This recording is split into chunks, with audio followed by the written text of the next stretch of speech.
ഒരു ഗൃഹം പണിത് ആ ഗൃഹത്തിൽ പ്രവേശിക്കുന്ന ചടങ്ങാണ്, ആദ്യമായി പ്രവേശിക്കുന്ന ചടങ്ങാണ് ഗൃഹപ്രവേശം, ഇല്ലേ?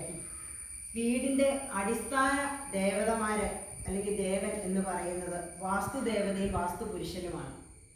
അപ്പോൾ ഒരു ഗൃഹം പണിത് ആ ഗൃഹവും ഭൂമിയുമായി വാസയോഗ്യമാകണമെങ്കിൽ ഈ പറഞ്ഞ വാസ്തുപുരുഷനെ, പുരുഷന്റെ ശരീരത്തിൽ അധിവസിച്ചിട്ടുള്ള ബ്രഹ്മാദി ദേവന്മാരെ പ്രീതിപ്പെടുത്തി അനുജ്ഞ വാങ്ങുന്ന ചടങ്ങാണ് പുരവാസ്തുബലി. നമ്മൾ പറയുന്നത് എങ്ങനെയാ? പെരവാസ്തോലി എന്നല്ല, അല്ല, പുരവാസ്തുബലി.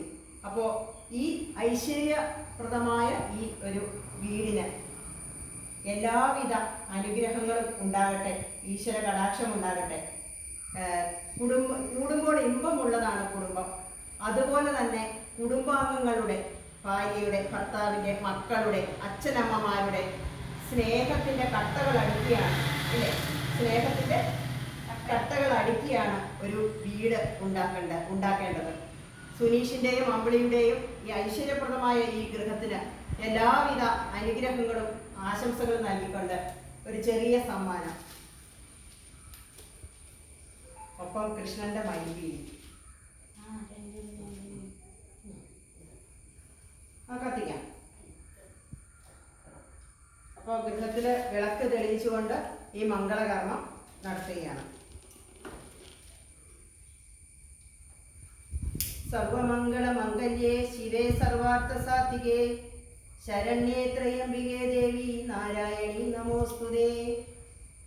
വക്രതുണ്ട മഹാകായ കോടിസൂര്യ സമപ്രഭ നിർവിഘ്നം കുരു മേ ദേവ സർവകാര്യേഷു സർവദാ. ഗജാനനം ഭൂതഗണാതിസേവിതം കവിത്വജംബൂഫലസാരഭക്ഷിതം ഉമാസുതം ശോകവിനാശകാരണം നമാമി വിഘ്നേശ്വര പാദപങ്കജം. അമ്മേ നാരായണ, ദേവീ നാരായണ, ലക്ഷ്മീ നാരായണ, ഭദ്രേ നാരായണ.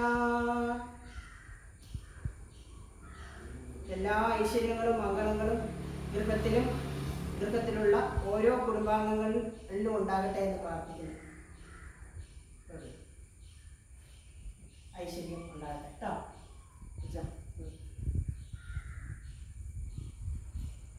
മക്കളെ വാ.